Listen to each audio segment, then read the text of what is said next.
Hello friends, स्वागत है आपका हमारे इस नए वीडियो में। इस वीडियो में हम आपको बताने जा रहे हैं कि हमारी डेली लाइफ में इस्तेमाल होने वाले कुछ जरूरी प्रोडक्ट्स को आखिर फैक्ट्रीज में किस तरह से बनाया जाता है। तो चलिए बिना किसी देरी के वीडियो शुरू करते हैं। Peanut butter making. Peanut butter बनाने के लिए सबसे पहले मूंगफली के फ्रेश दानों को लिया जाता है। फिर इन मूंगफली के दानों को एक कंटेनर में डाला जाता है। यहाँ इसके दानों को फर्नेस तक पहुँचा दिया जाता है। यहाँ इन्हें रोस्ट किया जाता है। फिर इन पीनट्स को अच्छे से रोस्ट हो जाने के बाद इन्हें फर्नेस से एक कंटेनर में निकाल लिया जाता है।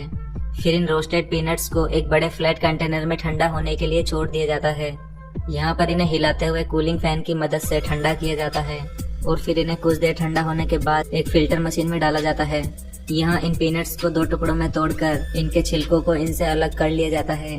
छिलके अच्छे से साफ हो जाने के बाद इन पीनट्स को एक बार फिर से ग्राइंडिंग मशीन में डाला जाता है, जहां इन्हें बारीक टुकड़ों में तोड़ लिया जाता है। फिर इन बारीक टुकड़ों को एक छलनी से छानकर इन छोटे छोटे टुकड़ों को अलग कर लिया जाता है। फिर इस फाइनल प्रोडक्ट को एक प्रेसिंग मशीन में डाला जाता है, जहां इन पीनट्स के टुकड़ों को पीसकर इनका बटर बना लिया जाता है। यह पीनट बटर इस मशीन से पीसकर एक नोजल के थ्रू बाहर आने लगता है।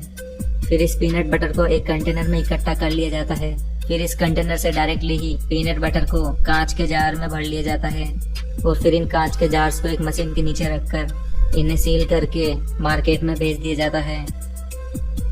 Bread making. ब्रेड बनाने के लिए सबसे पहले आटे का डो तैयार किया जाता है।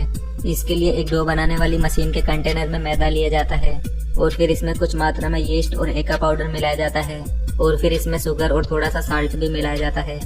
फिर इन सभी इंग्रेडिएंट में थोड़ा सा पानी मिलाकर इस मिक्सिंग मशीन को स्टार्ट कर दिया जाता है। कुछ समय बाद ये डो बनकर तैयार हो जाता है। इसके बाद लास्ट में इस डो के अंदर थोड़ा सा ऑयल मिलाया जाता है। फिर इस पूरे बैटर को एक कंटेनर में निकाल लिया जाता है। फिर इस बैटर को छोटे छोटे टुकड़ों में तोड़कर इन्हें एक फिक्स अमाउंट में अलग अलग कर लिया जाता है। फिर इन टुकड़ों को हाथों से पतला पतला और लंबा शेप दे दिया जाता है और फिर इन्हें शेप देने के बाद ब्रेड के मोल्ड्स में डाल दिया जाता है और फिर इन मोल्ड्स को बेक करने के लिए एक ओवन में डाल दिया जाता है। फिर इन ब्रेड के बेक होने के बाद इनके मोल्ड्स को ओवन से बाहर निकाल लिया जाता है। आप देख सकते हैं कि ये ब्रेड बेक होने के बाद कितनी अच्छी तरह से फूल गई है। इस तरह से इन सभी मोल्ड्स में से इन ब्रेड्स को बाहर निकाल लिया जाता है। फिर इन ब्रेड्स को एक स्लाइसिंग मशीन में डाला जाता है, जहां इन्हें पतली पतली स्लाइसेज में काट दिया जाता है और फिर फाइनली इन ब्रेड्स को पॉलिथीन में पैक करके इन्हें मार्केट में बेचने के लिए भेज दिया जाता है। Chocolate making. चॉकलेट बनाने के लिए सबसे पहले कोकोआ के फ्रूट से कोकोआ बीन्स को अलग किया जाता है। फिर इन बीन्स को प्रोसेस करके इसमें से फ्रेश बीन्स को अलग कर लिया जाता है। फिर इन बीन्स को ओवन में रोस्ट होने के लिए रख दिया जाता है। अच्छे से रोस्ट हो जाने के बाद इन बीन्स को एक ग्राइंडिंग मशीन में डाला जाता है। इस मशीन के जरिए इन बीन्स को छोटे छोटे टुकड़ों में तोड़ लिया जाता है और इनके छिलकों को भी अलग कर लिया जाता है। फिर इन सभी एक साइज के टुकड़ों को एक कंटेनर में डाल लिया जाता है। फिर इनको एक मिक्सिंग मशीन के अंदर डालकर इसमें थोड़ा सा पानी मिलाकर इसे 1 घंटे तक मिक्स किया जाता है। मिक्स होने के बाद ये एक फाइन पेस्ट में कन्वर्ट हो जाता है। फिर इसमें कुछ टाइम बाद थोड़ा सा शुगर ऐड किया जाता है। शुगर ऐड करने के बाद इसे कई घंटों तक यूं ही मिक्स किया जाता है। आपको बता दें कि इसको जितनी ज्यादा देर तक मिक्स किया जाता है ये चॉकलेट उतना ही सिल्की बनती है। कुछ घंटों तक यूं ही मिक्स करने के बाद इस चॉकलेट पेस्ट को बाहर निकाल लिया जाता है। फिर इस लिक्विड चॉकलेट को प्लास्टिक के मोल्ड्स में डाल दिया जाता है। फिर इस मोल्ड को कुछ घंटों तक फ्रीजर में रखने के बाद इन मोल्ड्स में से चॉकलेट को बाहर निकाल लिया जाता है। इस तरह से तैयार होती है आपकी favourite chocolate bar. Cake making. Cake बनाने के लिए सबसे पहले इसका स्पॉन्ज तैयार किया जाता है। इसको बनाने के लिए बहुत सारे एग्स लिए जाते हैं। फिर इन एग्स को एक एक करके कंटेनर में फोड़ा जाता है। फिर इन एग लिक्विड को एक मिक्सिंग मशीन में डालकर मिक्स किया जाता है। इस लिक्विड में थोड़ा सा मैदा मिलाया जाता है और थोड़ी देर बाद इसमें शुगर भी मिलाई जाती है और इसमें खुशबू देने के लिए इसमें फ्लेवर्स भी मिलाए जाते हैं। इसके बाद ये मिक्स होते हुए एक क्रीमी पेस्ट की तरह दिखने लगता है। फिर इस पेस्ट को छोटे छोटे मोल्ड्स में डाल दिया जाता है। फिर इन मोल्ड्स को एक रैग में रखकर बेक होने के लिए ओवन में रख दिया जाता है। कुछ टाइम ओवन में बेक होने के बाद ये स्पॉन्ज पूरी तरह से तैयार हो जाता है। फिर इन सभी स्पॉन्ज को इनके मोल्ड्स से निकाल लिया जाता है। फिर इन स्पॉन्ज को कटर की मदद से पतली पतली स्लाइसेस में काट लिया जाता है और इसके नीचे और ऊपर वाले पार्ट को भी इससे अलग कर लिया जाता है। इसके बाद तैयार किया जाता है केक को डेकोरेट करने वाली क्रीम को।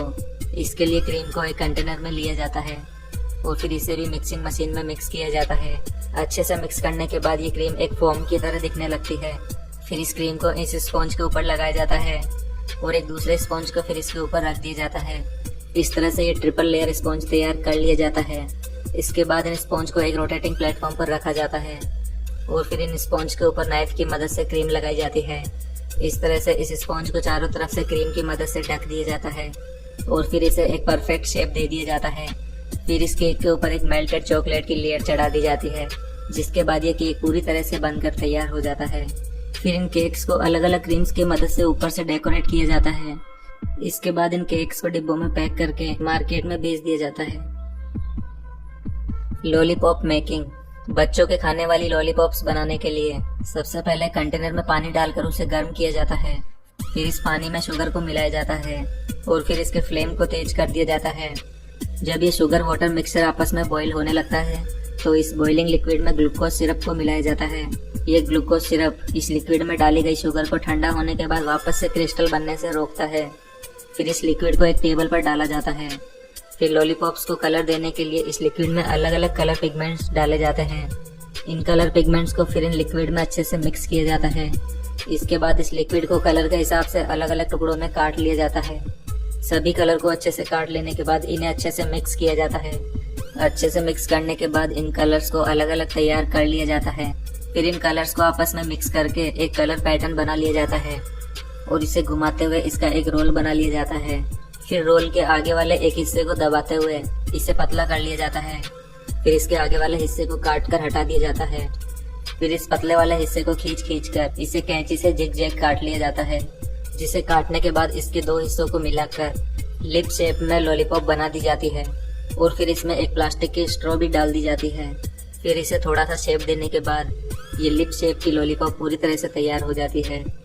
फिर इसके कलर वाले पार्ट को खींच कर हाथों से लंबा किया जाता है और फिर इसे आगे से रोल करते हुए इसे कैंची से काट लिया जाता है और फिर इसे एक मोल्ड में रखकर इसमें भी स्ट्रॉ लगा दी जाती है। इसके बाद ये रेनबो लॉलीपॉप पूरी तरह से तैयार हो जाती है। इस तरह से इस पूरे पेस्ट की अलग अलग प्रकार की लॉलीपॉप्स बना दी जाती है। दोस्तों, आपको ये फूड फैक्ट्री मशीन्स कैसी लगी अपने विचारों में कमेंट बॉक्स में जरूर बताएं और अगर आपको ये वीडियो पसंद आई है तो प्लीज इसे लाइक और शेयर करना ना भूलें और ऐसे ही इंटरेस्टिंग और नॉलेज से भरे वीडियोस के लिए हमारे चैनल को भी सब्सक्राइब कर लें।